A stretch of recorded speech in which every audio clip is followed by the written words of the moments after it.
naman po sa lahat nating mga ka-DA sa buong Pilipinas. So ngayong araw, mayroon na naman po tayong i-release na unit. So i-review lang po natin ng konti. So bago po natin ang ating video, sa mga baguhan po pala at hindi pa po nakapag-subscribe sa aming YouTube channel, paki-like, share, and subscribe sa aming YouTube channel.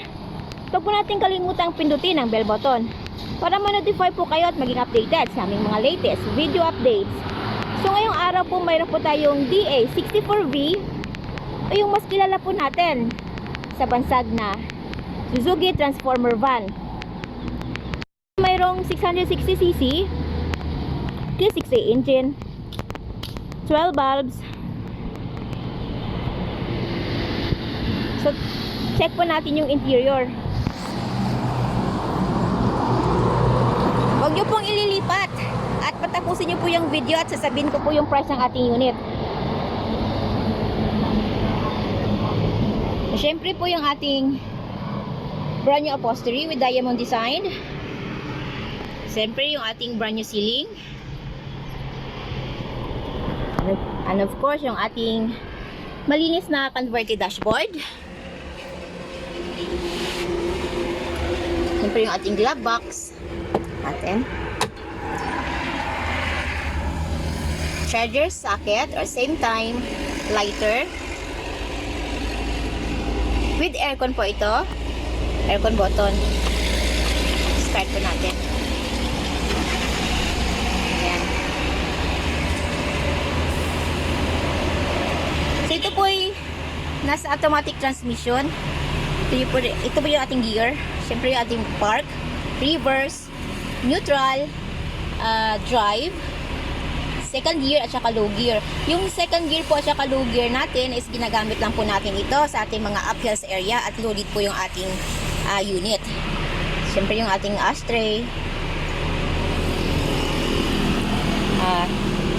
accelerator, brake, foot brake.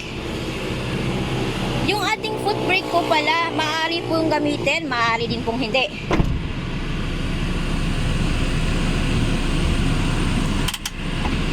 Dahil pag once po nakapark na yung ating unit at nasa automatic transmission naman po tayo, automatically po hindi na po siya gagalaw. Nasa sa inyo po yun kung gagamitin nyo po o hindi. Pag ginamit nyo po, huwag nyo kalimutang i-release dahil maaari pong sirain ito ang ating transmission at saka yung ating makina. So be careful lang po tayo. Ito yung ating headlight. Okay.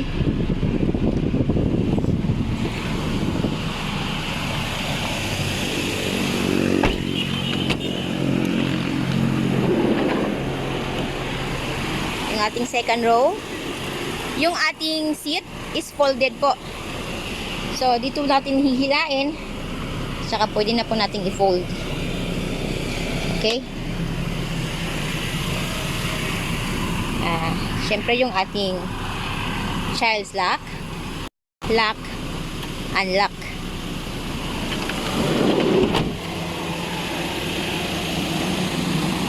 So, list of the inclusion po natin yung ating brand new upholstery, brand new battery, brand new engine oil, gear oil, brake oil. Bago din po ang spark plugs nito. At kasama na din po sa list of inclusion natin yung ating free spare tires, jack at saka wrench. So i-check po natin yung compartment area.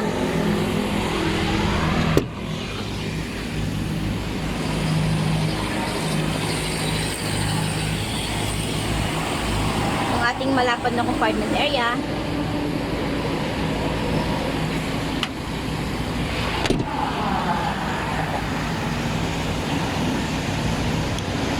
Ating accessories po upon buyer's request po. Add-on lang po tayo doon. So available po tayo sa made to order basis.